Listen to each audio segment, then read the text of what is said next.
pioneer the role of intimacy coordinator, and her work on stage and screen, big and small, is really very extensive. She was the intimacy coordinator on Normal People, Sex Education, It's a Sin, Gentleman Jack. So really, most of the sex scenes that have been on the big shows that have been on television in the last couple of years, as well as stage shows. And she's currently intimacy coordinator. For the first time, there's been an intimacy coordinator at the Royal Opera House in Katie Mitchell's production of Theodora, which is going to open at the Opera House on Monday. So just before we start, it's an intimacy coordinator, not a coach, not a director. What is it? What do you do, Ita? That's right. So what we do is bring a professional process to creating intimate scenes, just the same as if you had a dance, you'd bring in a choreographer, or if you had a fight, you'd bring in a stunt coordinator for TV and film, or if it's in theatre, it's invariably called a fight director. So we've actually got an analogy of the titles of the role. So for theatre, we're calling it intimacy director, and in TV and film, intimacy coordinator.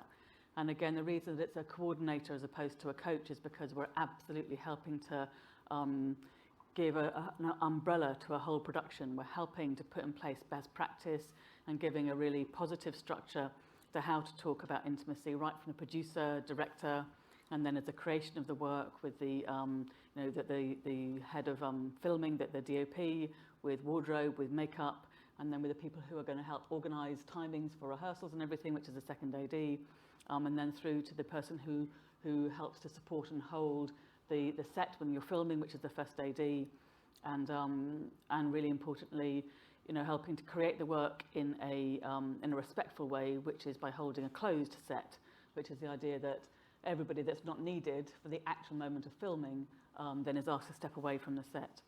So we're helping to support and give a really clear and professional structure to that whole arc of sort of setting up and making sure that an intimate scene is created in the best way possible.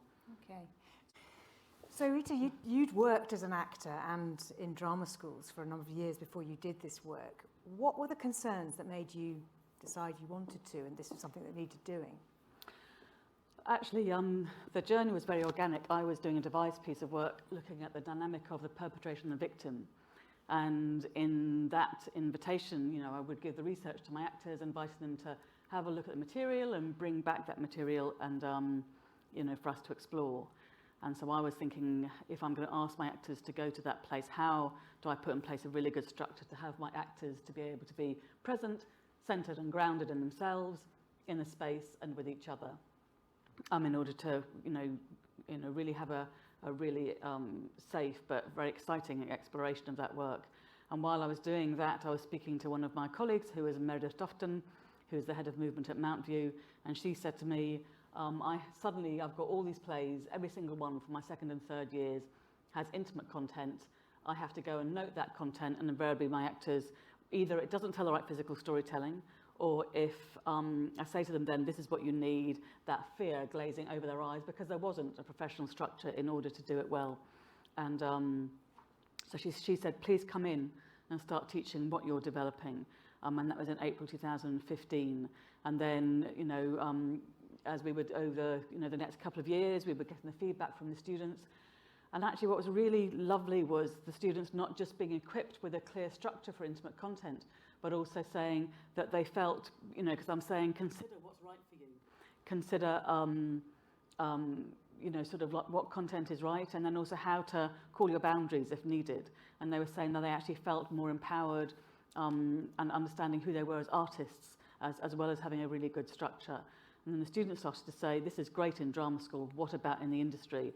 And that's where I started to go to the industry, to go to Equity, go to share the work with the group of agents, the PMA, and start saying, please can I share with you what I'm developing? So I sort of started to codify it.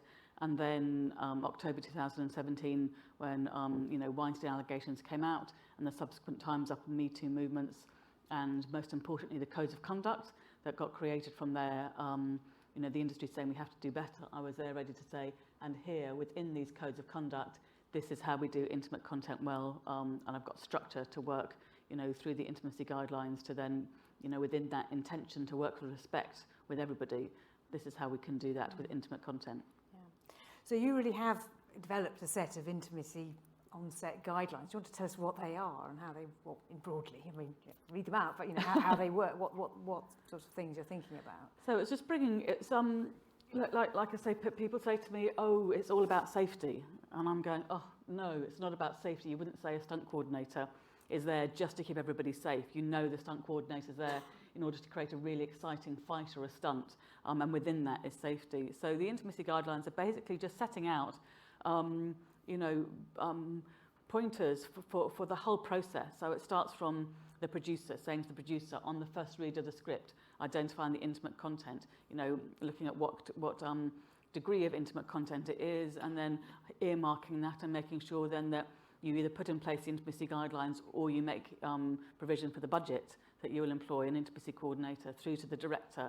Auditions is a huge minefield, and sadly that's most recently with the Noel Clarke allegations that, again, that was a reminder of actually while the industry has shifted and changed, there's still many, people out there who aren't perhaps working with best practice, and what was reported about his, filming in auditions and then, showing that film. So safeguarding auditions, and then through to rehearsals with the director, actor, both in theatre and TV and film, the guidelines of the process to go through it.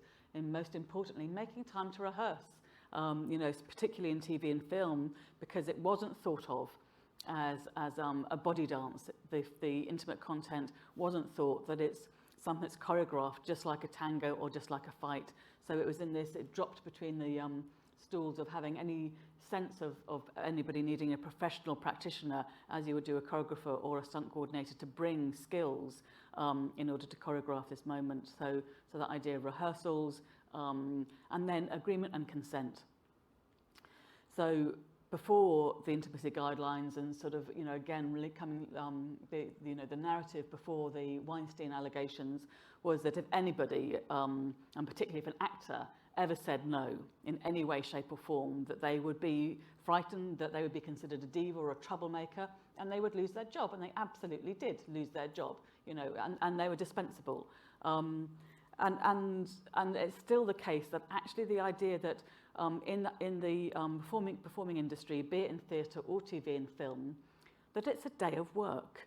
We have this mad thing of, because we're creatives and because it's maverick and you've got, sort of like, that whole creative process, that somehow, when I say to producers, this is a day of work, and say when there's bad practice going on or a sense of bullying, and I'm saying, well, my suggestion is that you bring in a conflict resolution practitioner in order to, have a forum that's outside the day of work to be able to for everybody to speak about, what's happening and what's perhaps not working, and then to provide solutions so it would work. And, and the producer was sort of like, oh, well, I wouldn't call it bullying, that the man's just a grumpy old man. And so it's that shift to going, actually, no, this is a day of work, and everybody should be able to expect at the day of work to be able to be without fear of harassment or abuse. And bringing that into the entertainment industry is quite an interesting one. And then within that, being able to have the structure that an actor can call their boundaries, can be able to say very clearly, I'm happy with this degree of nudity, I'm happy for this, but not that. I'm happy for this degree of touch, but don't touch me there. I'm happy for this degree of simulated sexual content. And the intimacy guidelines give a structure and a forum that invites that. And that's actually, it turns it on its head. We're now saying, tell us your boundaries, tell us what's not suitable for us. And that your no is a gift. Yeah, we want to trust that you will call your boundaries. We want to trust that you will tell us what's not okay for you, so that then we can all work openly, clearly, freely, professionally, with everywhere that you have said yes to. Yeah, so that we can know that we can be free and open, that we know that our actors can be empowered and autonomous, together with their director, to create really good work in the best way possible, allowing them to bring all of their skills as an actor to that intimate content, really serving character and serving storytelling. So, I mean, I can see very much, you choreograph a dance, you choreograph a fight scene, why don't you choreograph a sex scene? But you were just talking about boundaries, and this is a kind of different thing from what would you or wouldn't you want your boundaries to be in your personal life, because a lot of the scenes that you've helped coordinate, and I was watching one in It's a Sin last night, they are about abusive relationships. They're upsetting. And they're sometimes upsetting to watch. And how do you think it helps an actor in that context to have an intimacy coordinator on set? So again, you're looking at why is that scene there? How is it serving the storytelling? How is it pushing the storytelling forward? What's it telling us about each character and each character in relationship? And then the thing with abusive content is the added vulnerability that you're taking care of is the emotional and psychological content that you're asking the actor to step into to perform that abusive subject matter. So it's even more important to make really clear time to rehearse. And then you're rehearsing absolutely with no emotion. Even more important to just go through the nuts and bolts of you move here, he places his hand on the bed, he places his hand over it. We're also working with techniques, stage combat techniques, that if someone's being held, the person that is doing the holding, so they'll hold energy in their own frame, and they'll just hold a structure, and it's the person that's being held that then will control the energy. So that again, there's complete safety in the techniques, and that takes a bit of that takes rehearsal. So that those techniques are there, and it's really clear. And then within that, the actor can know that they're personally completely safe, completely solid, with what the choreography is. So then when the camera rolls, then again, when they go into the emotional story, then they can really give their all and know when the energy comes and the emotion comes of the, telling that abusive story, that they can, again, be really on the nail, really serve that emotional storytelling. And obviously, as the intimacy coordinator, I'm helping to facilitate, and make sure that the rehearsal time is given. But the other thing we bring in, particularly when there's abusive content that could be triggering, and this could be triggering for the performer themselves. But again, this work isn't about just taking care of the actor and just serving the director's vision. This is where we're very much supporting the producer as well, because we're putting in place a structure that's putting in place best practice for everybody. So particularly if there's abusive content, you don't know what someone's walk of life has been. You don't know what might be triggering for them. So it's also for anybody in the crew. So one of the things we put in place is that if there's going to be abusive content, to have the production flag it up perhaps a week beforehand, saying there will be this content, and providing a structure to say, right, anybody who wants to come forward and who feels they don't want to be present for the day on set, that they're invited to come forward, that they'll be treated with respect and in confidence. If counselling is needed, that they will provide that counselling. And so again, that journey through both emotionally and psychologically for everybody is journeyed through in a really present and professional way. So again, it allows everybody who's going to be present for that abusive content to, to be able to make choices, their requirements, their boundaries to be honoured. And again, so that we know that everybody's there is creating it in a really good way. And then the last thing is, it's really important to bookend that you're going to step in to that work as the actor, and of course we're taking care emotionally and psychologically of the person playing the victim, but actually, and this came from my R&D, you're taking care as much, if not even more so, of the person who's playing the perpetrator. For that person who's got to step in, to acting the aggressor can be incredibly upsetting and can be incredibly, confronting to them. I just had that just recently on one of the productions I've been working on, that we had some content that the person performing that action, he said, actually, I feel that's a step too far. I don't want to go there. And so we took that bit of choreography out. So that's what you're looking for, absolutely just taking care of everybody. And I suppose, in a way, also the audience, if you're watching something like I May Destroy You, which I also forgot to mention, another one of your works where Michaela Cohen said, thanked you when she got her, it was the BAFTA, wasn't it? Yes, it was, yeah. You kind of know you're not, it's not like watching a snuff movie or something. You know that this is acted and it's about a story, and it might be an upsetting story, but you're watching a story. You're not an actor sort of having something really unpleasant happen, in real life. That's right. This work is, before the structure of the guidelines, there wasn't a forum for an actor to be able to, be really clearly separating out what's okay for me personally, and then really stepping professionally into character, and then serving character. That divide between how, who you are personally and professionally was muddied. And so through this clear structure, through the journeying through of agreement and consent, all that preparation happening, then that separation is really clear, and again allows the actor to be cleaner. Very often allows them to go further and go deeper in the performing of it, because it's been structured. And then at the end of the performance as well, and particularly with abusive content, then we invite the actor to put in place techniques to be able to let go of where they've been. We've got used to perhaps if you're playing Richard III with a humpback, they're going to physically shake it off, do roll downs, lie in semi-supine. We're inviting the same kind of focus on making sure that you're letting go of where you've been, not just physically, but emotionally and psychologically as well. So again, we're supporting that professional boundary, so an actor can really let go of where they've been and leave their day on set and go home in a really, just back to who they are as a person. It's interesting because I know that when you started this work, there were some concerns that it would get in the way of the relationship between the director and the actor. Maybe it'd be stilted, that you don't just go and act some sex. These are these people, they're in love, they're not in love, whatever it is, go and act it. What do you think this does to the artistic integrity of the work when you get an intimacy coordinator involved? No, absolutely, and Lenny, I didn't know this when I met Lenny Abrahamson, who's the director of Normal People, but he was saying that he was thinking, I have stunt coordinators who come along and they, he just perhaps wants a fall over a sofa and he has them jumping from the chandeliers and doing back flips and going, I don't want that. So he said he had some reservations. But again, our work is absolutely serving, the producer to put in place a really safe production, but serving the director's vision. So we're listening to the director.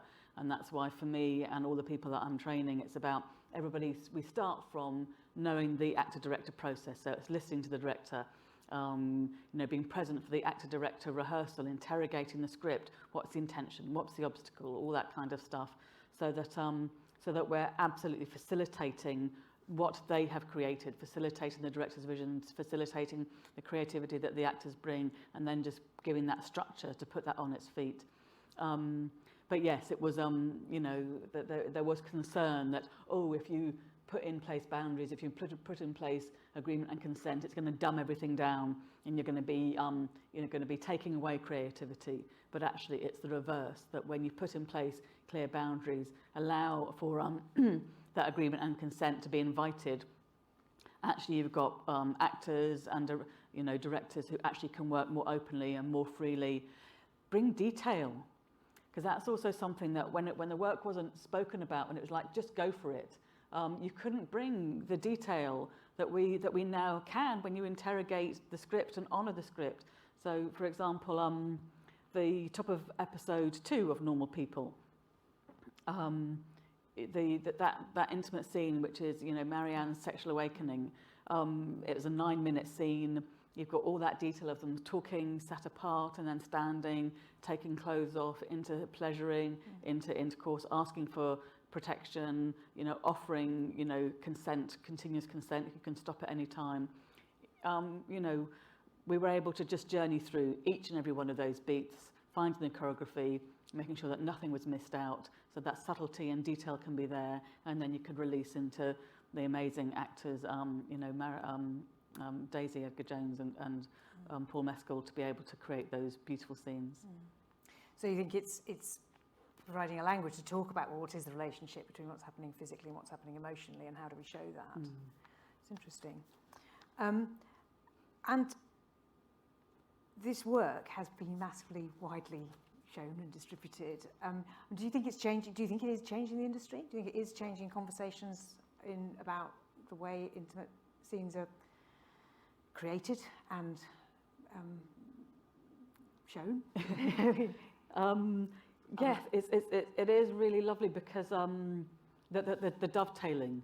I had Sally Wainwright saying from our first season of Gentleman Jack that now I know you exist, and now I know that I can create intimate content in a really, through a practitioner. I actually can now write the content that I really want. And I had a director as well, actually also on Gentleman Jack, and she was saying, I can take care of my actors, I know how to do that. And then after I'd shared, the guidelines with her, she said, actually, what I have done in the past is perhaps pulled back a little bit from what I really wanted in order to have content that I felt would take care of my actors and keep them feeling comfortable. Where actually, now that you've got these guidelines in place, I can actually really get the intimate content that I want.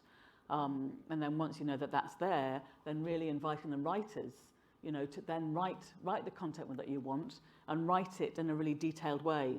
I had the joy of working with Jeremy Irons, and in my preparation for working with him, I sort of was looking at his various work, and I listened to his Desert Island Discs, and he was asked about the intimate scenes in one of his films, and he was saying, the thing is, so often it's like in the script it just says they have sex, and it's like, oh, come on, you know, if you just say they have sex, what can we bring to that?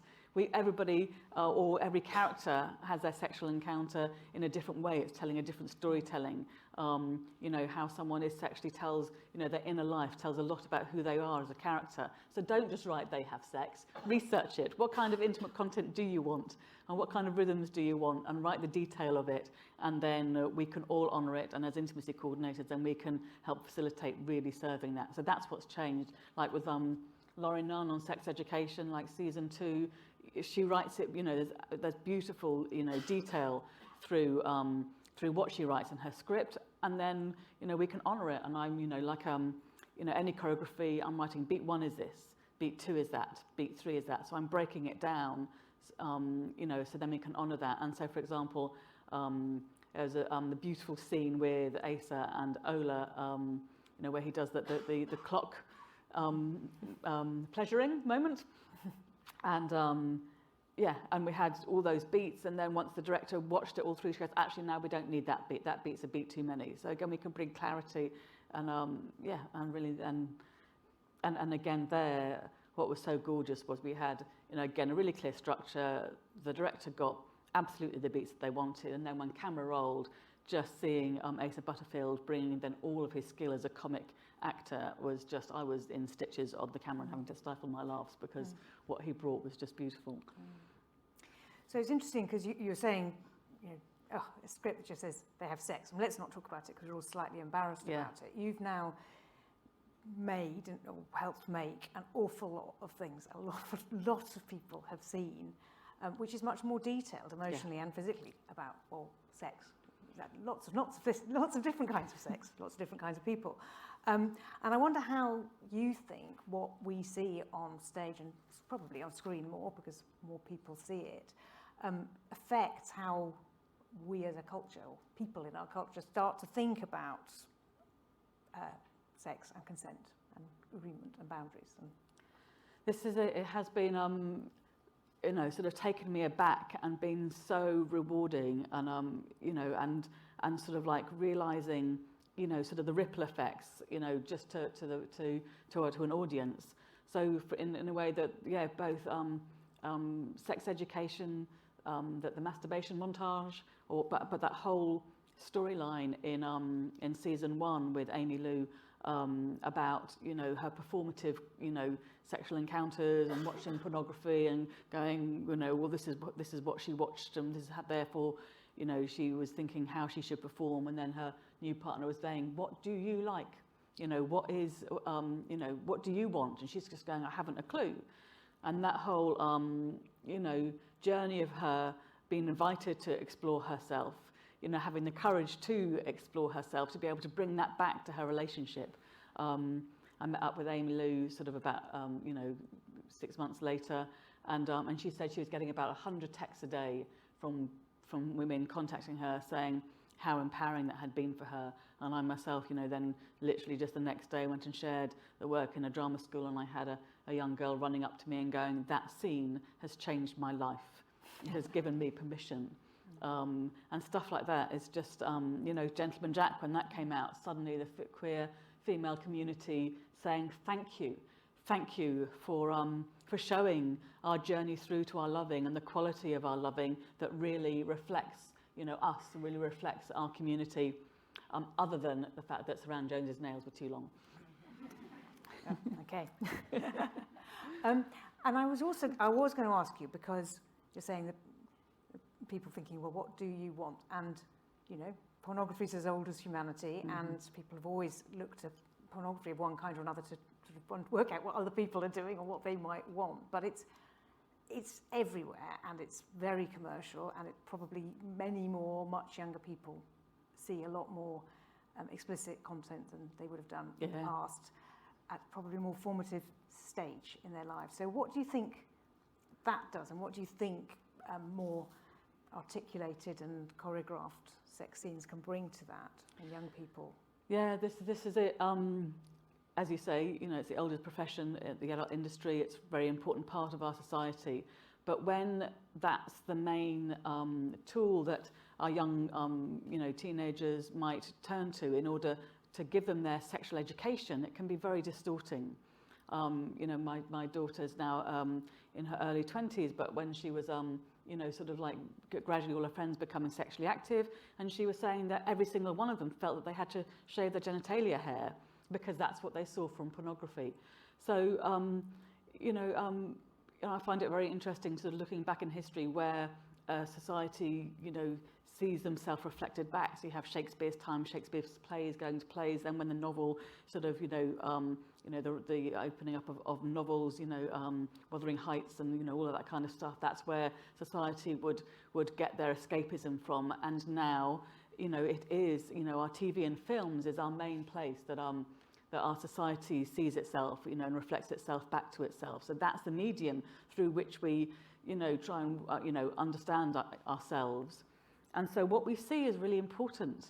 And I'm a big advocate, of course, our entertainment industry is for entertainment, but it's also, as I say, for really, you know, allowing ourselves to work ourselves out as human beings. And so it is really important what's seen, and that we have an opportunity to help, you know, open out discussions and experiences of a healthier sexual expression than perhaps, you know, that it might have been. You know, so certainly as you're saying, you know, when I was a kid, the only way you could get hold of pornography was if you dared to reach the top shelf of the newsagent, or if you happened to find a stash under your uncle's bed or whatever. So it's so accessible. And I really like to invite, I've been working with a lovely lady called Siobhan O'Higgins at Galway University, and she's been developing a programme for secondary schools called Active Consent. And again, just taking the sex education further, so it's not just about the nuts and bolts of you know, how it works, but you know, the anatomy of arousal. Wow, I tell you, as a woman in her mid-50s, I learned something, stuff I never knew, you know, in doing some work with her. And then her statistics and her research, as they were gradually building this program, is particularly young boys, that 96% were turning to pornography for their, you know, sexual teacher. And that sense that they felt that they couldn't be in that place of not knowing with a first-time partner, that sense of shoring up and wanting, you know, feeling that they had to know what to do. And yeah, so I really hope that opening out things like normal people, things like sex education, just inviting that place of not knowing, of asking, of seeking, of knowing that just like anything in life, you know, there's nowhere in life that you should be able to expect to know what to do instantly. It develops, you know, sort of like you discover yourself with a partner that will shift and change with each and every partner, and the emotional and psychological journey that goes with that. That, you know, your emotional and psychological, you know, sort of like connection with somebody that is part, that can be part of your sexual expression, but can also choose to not be, but also to know, you know, to have that consideration, you know, of agreement and consent with each and every encounter that you have, that I think is, you know, it certainly wasn't something that I was invited to consider when I was a young teenager, but I think you know, I hope that the productions that I've been part of can help to start invite that with our young people, and so that they have a healthier exploration of themselves in their own sexual awakening and into their first partners, both what they do physically, but also how they navigate that emotionally and psychologically. So what's the next stage of your career? What are you doing next? Well, it is actually that, in that I'm continuing to educate myself, working with a couples therapist, so that I, you know, realising the impact of the detail that I bring. So, you know, bringing in the anatomy of dysfunction, you know, when things don't work. So that myself and my intimacy coordinators actually are equipping ourselves with more reality.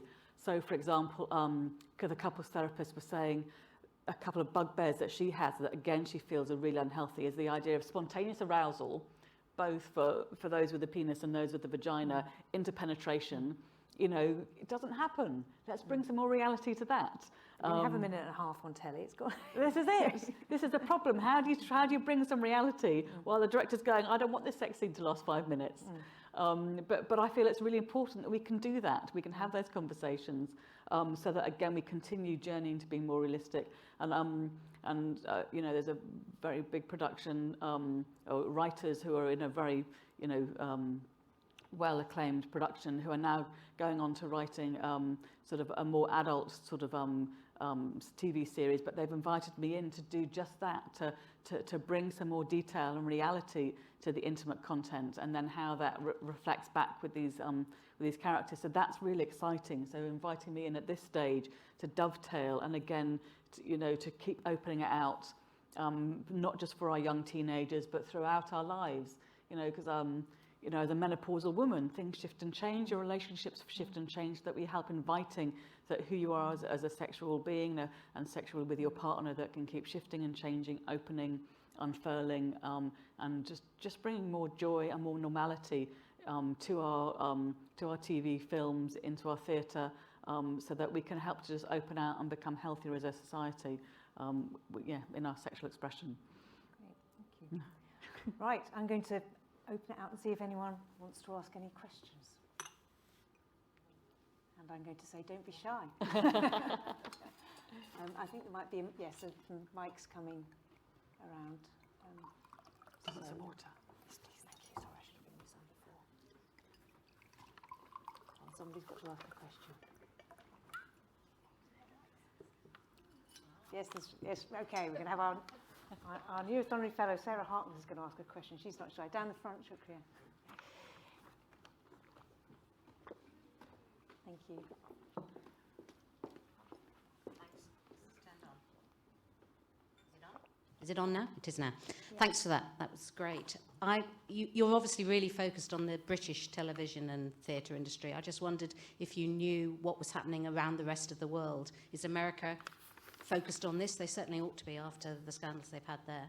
No, so I'm actually, so I'm in connection, so one of the first people in the US was a lady called Alicia Rhodes, who worked on a production called The Deuce that was about the adult industry, so she was developing the work sort of like shortly around the same sort of time as I have been. So there's herself, a lady called Amanda Blumenthal, who's fundamentally in LA. And that's also been interesting because different practitioners have come from different walks of life. So Alicia Rhodes has been a stunt coordinator first, and then bringing that into the intimate content. Amanda Blumenthal was actually a couples therapist and LGBTQ awareness practitioner, but whose parents were very much in the industry. So those are the main people there. I had the joy of being invited to Australia and New Zealand. So I shared the work across Australia and New Zealand in November, December 2018. And so now I have a whole team of practitioners there, and that's been really exciting. Jennifer Ward-Leland is a lady in New Zealand, and she's the president of New Zealand Equity. She's basically got the equivalent of New Zealand knighthood. She was voted New Zealand of the Year last year, so not just for the entertainment industry. So having practitioners like that who have such high profile in New Zealand has been incredible. So and then I've been sharing the work with one of my practitioners is in Canada, in South Africa, and then all around Europe.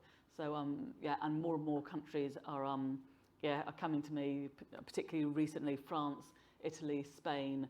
So I've got my work cut out for me to keep sharing the work. But it's really fantastic that that as the work is that if the results of the work are being seen, then the productions that are opening out and saying, great, this is absolutely best practice, this is absolutely what's needed.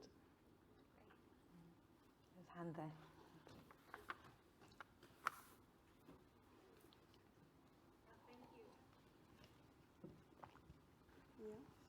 It's on? Yeah.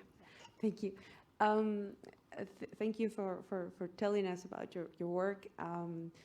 I wanted to ask you about, you were telling us how your work serves the story, how you helped choreograph all the script and that. And I wanted to know what was your opinion about when there's this violence, sexual violence in the script, there's sometimes this discussion about how much is really adding to the story. Is it all that necessary? How does this really help us, bring us to our vulnerabilities, or is it just like too much? Yeah. Or when? So I was wondering, what do you think about it, and if there has been an opportunity where you have to tell the producer or the director, this is not necessary, you know? Thank you. Absolutely, and actually invariably, if there's content that is gratuitous, particularly the actor, what keeps the actor safe is that every single action is serving storytelling, and then the actor can be full of that, and that's what makes them not being vulnerable, yeah, to be able to be really serving storytelling. And an actor will absolutely, sniff out when something is gratuitous, and that has been really joyous that that's exactly what we've been able to do, is to facilitate that journey through. So, for example, I was on a production where the director had written the script. There was a particular, sort of physical scene. I was going, really? And in my checking in with the director, I was saying, okay, why that? Why that shape? Why those positions?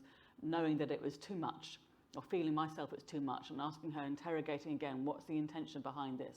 And then when I went and checked in with the actors were absolutely going, we ain't doing this, there's no way, and again, that feeling I've been told by producers, there's a bit of trouble brewing here. And again, that's what we facilitate. Go back to the producers saying, okay, there's a concern here. These actors, though, haven't spoken to the director about this. So we facilitated creating that conversation, the director and the actors getting together, having that conversation, talking about what the power play was, what really is being told, what really is the storytelling, finding a different shape, that the original shape that was there got thrown out. Suddenly they're all so excited. There was magical realism happening, a shape that they really loved, and everybody's walking out of that place empowered, happy, feeling they've got something that's even more exciting than what was there, and everybody's feeling that storytelling is being served in a good way. That's exactly what we're doing, is helping to invite those conversations to happen and facilitate that. Around here. Oh.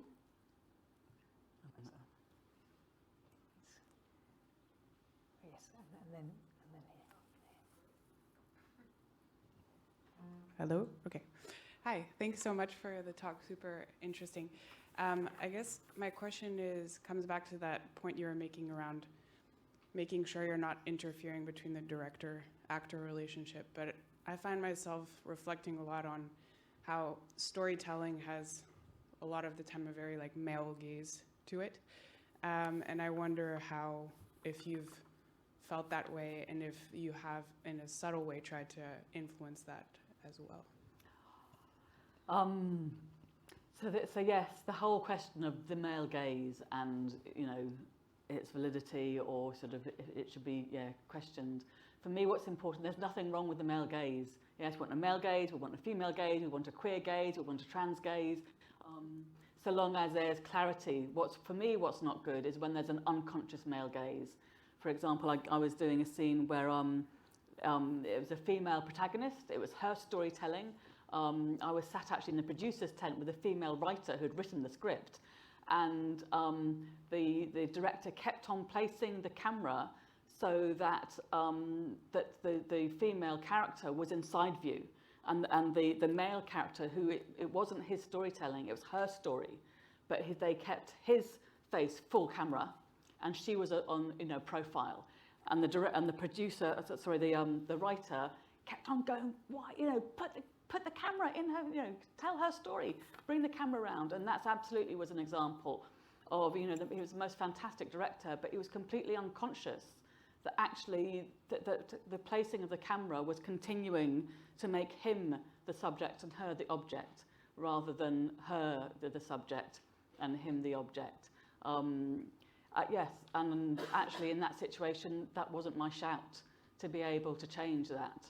But but in that situation, I didn't have that opportunity. But it is something I'm very aware of, and what I've had the joy of is, and in particularly this year, working with so many female writers and female directors, And again, it's about just bringing awareness to because of course any intimate scene is not just about you know, what we choreograph, but absolutely as you're being aware of where you place the camera that then tells that storytelling, and helping that clarity come to what is the storytelling that you're telling, and therefore where are you placing the camera as to whose story it is. I suppose the more you talk as you work, That's, the less the unconscious, you know, the more That's right. consciousness there is, and the less That's right. unconsciousness there is. And that's right. Should go to the help question here. Thank you. And a big part of that is we really invite storyboards, that you can have a script written, but actually the storyboards is what tells everybody then actually how it's going to be shot, and what you know, what the camera angles are going to be. That is about that. What's the gaze? You know, and it is you know, it has been really joyous. Wait till next year. There's so many amazing productions that are coming out, female-led with female directors. So we've got Lady Chatterley's Lover, Dangerous Liaisons. Yeah, to name just but two, but yeah, there's good stuff coming out. Yeah, look at Jane Campion's film. Yeah, again, you know, such complex exploration of masculine loving in that, but from such an amazing and you know, empowered female director. Hi, thanks so much for the talk. The discussion about pornography and like the educational force it has, particularly on young teenage men, I think was really poignant. It obviously is going to depend on the production you're working on, but for example, with sex education, I think certainly in the most recent series, it was sort of very self-aware of the educational force it has, in that it's viewed by hundreds of millions of young teenagers. Sort of in that vein, do you view yourself somewhat as an educator, sort of in a much broader way than your sort of formal job title would suggest, and does that sort of lead to a weight on your shoulders? Well, so yes, like I say, you know, from just the intention was to bring in a process that allowed everybody to create the intimate content in just a professional way. It has been sort of like, you know, taken aback, and in the ripple effect of how positive it can be in the education of you know, our audience and young people in particular. Had someone in Poland saying that the series Sex Education is Poland's sex education. And when I very first met, the very first conversation with John Jennings and Ben Taylor, you know, my kids were younger teenagers then, and so were theirs, and that was absolutely part of the conversation that we had. That Ben Taylor was saying that you know, that he wanted that he wanted this both to be fun, and it is, isn't it? So many of those scenes are comedic, but knowing that they wanted to give an opportunity to have a more realistic depiction of intimate encounters, you know, and those first-time encounters, isn't it? That mostly don't go well. You know, you don't know what you're doing, and you know, it's awkward and embarrassing, and that's what, you know, the writing was so brilliant with, and all those actors are so fantastic with. So yes, like I say, the ripple effects of realising, you know, what impact it has. Like I've had people, I had the BBC who are doing a documentary about sex education in secondary schools, and I was told that some of the secondary schools are using that scene in their sex education as a positive depiction of how a first-time sexual encounter can be, that includes asking for consent and includes protection, that doesn't lose, you know, because of course the fear is, oh, but if I ask for all these things, then it'll stop being sexy and it'll be embarrassing. But, you know, so yes, you know, I have been taken aback about, you know, what the impact can be, and then subsequently realising then the responsibility and the opportunity that we have to continue consciously, you know, creating work that can be really positive, like you say, for everybody. Yeah. So yeah, no pressure. Okay. I've got a hand here and then a hand here. This was very educational. You spoke about protecting the perpetrator emotionally and psychologically. Have you ever had actors, especially male actors, who have consented to a sort of a difficult scene, and then they've faced problems socially in terms of public backlash for them enacting out a scene like that? Goodness, I haven't. I haven't ever, people that I've worked with haven't experienced that. Yes, I don't know if they have. I think, that's where actors are brave. They are going to those places that are confronting. I think Dominic West was speaking about when he was playing Fred West, and this hasn't, I wasn't involved with that at all, but just in the media that he was saying that one, he had to stay living in a hotel rather than going home because the place that playing that role put him in, he didn't want to have his family encountering that. And, and those kind of roles are incredibly challenging to play, but it's important in our society that we have people with integrity who are prepared to go there. And again, for me, that sense of, the healing that can bring, in depicting, considering, that dynamic, who that person is, what makes them tick. So again, we can just bring understanding, compassion and healing to, to our different storytellings and, the abuses that people perform. So yeah, for me, what's important is the, and what I invite sort of in doing the risk assessment in identifying what the different intimate contents is within a production, and then identifying therefore what's been asked of the actor. When there's something that then is troubling or triggering, then I co-work with an artist wellbeing practitioner, so that I say this is what I can hold, and I can recognise when someone's triggered or needs that extra emotional and psychological support. But that's not my realm, and so I bring that person in and I invite that person to meet with the producers, and they agree the package that's going to be delivered, and we always deliver it as a package that it's for my intimacy on set with artist wellbeing as a a dovetailing support, and it's been very exciting. So that's absolutely what happened on I May Destroy You. The practitioner Louise Platt was co-working. There was only one day that we were both on set that she was needed, and again, the performer had been triggered, but they needed a chance to reset.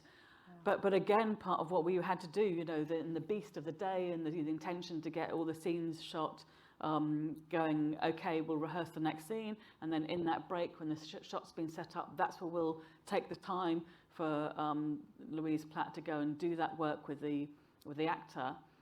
So where there might be a 10-minute break, it's going to need to be a 20-minute break, but it means that actor will be able to come back, reset, having got, been given tools and practices to be able to come back to self, let go of, what has, made her go off kilter, so that again, the next scene could be performed in a really good way.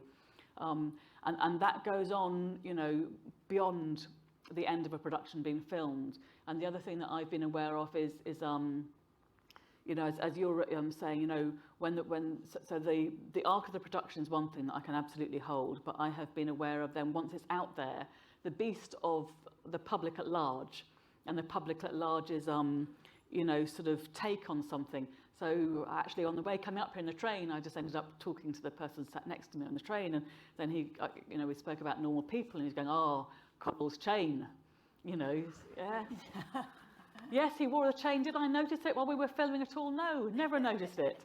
And suddenly the objectification and the sexualization of that, and how those actors had to navigate that. So that needs care. That needs, for a producer to recognise that and include the arc of that emotional and psychological care of their actors, so that they can navigate, that the impact of an audience in a really healthy way. And it's challenging, but at least what's lovely is that that's now being considered by productions, and they're co-working with artist wellbeing practitioners, and it's helping, to keep the emotional psychological health of our actors, not just through the production, but then beyond and into the next production. Okay, I've got a last question here. Yeah. Hi, is that working? Thinking to the boundaries between performance and public reaction, I was taken by how you talked about wanting to represent realistic relationships. Yeah. And I wondered if you think there's a space to represent unrealistic relationships. What is a realistic relationship, and how much does your work need to represent reality? Well, there is space for everything. Yes, of course we want entertainment. We want, madly stupid, romantic you know, depictions. Bridgerton. And then I worked on Brave New World. Anybody here seen Brave New World? Yes, no. Anyway, of course, they're Aldous Huxley's world of the social body. You know, human beings are manufactured, not, you know, procreated in relationships. So therefore, you know, the sexual content, or in that world, is actually against the law to be in a monogamous relationship. Your body is a social body, and actually if you're not sharing it with everybody, then that's against the law. So, you know, so we've got fantasy realism, we've got our dreams, we've got, you know, so, you know, everything should be able to be depicted, and, you know, and that takes for our writers to write really exciting content. But what's lovely is, you know, you can have, you know, whatever someone's imagination can be, write it well, and then we can serve it, we can honour it. Well, Ita, thank you so much. I'm going to draw it to a close there, but I just want to really thank Ita for an amazing and interesting talk that has raised my consciousness, and I will watch television in a very curious way. But thank you very much for a brilliant talk, Ita. And I should say thank you. It was so lovely to reconnect with you, and thank you for inviting me here. It's been an absolute honour and a privilege to be here, so thank you. Thank you.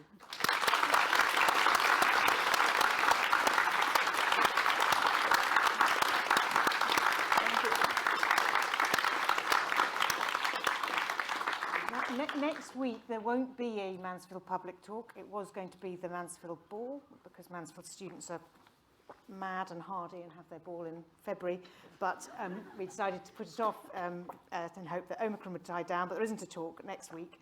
But on Friday the 11th of February we've got Ian Blatchford, who's studied at Mansfield. He's the director of the Science Museum, and he's going to be talking about public service in fractious times. Who knows who the Prime Minister will be by the time he gets to speak. But I hope you'll come and spread the word about talks. And as ever, if you've got ideas for people you'd like me to bring along, please do. Just drop me a line.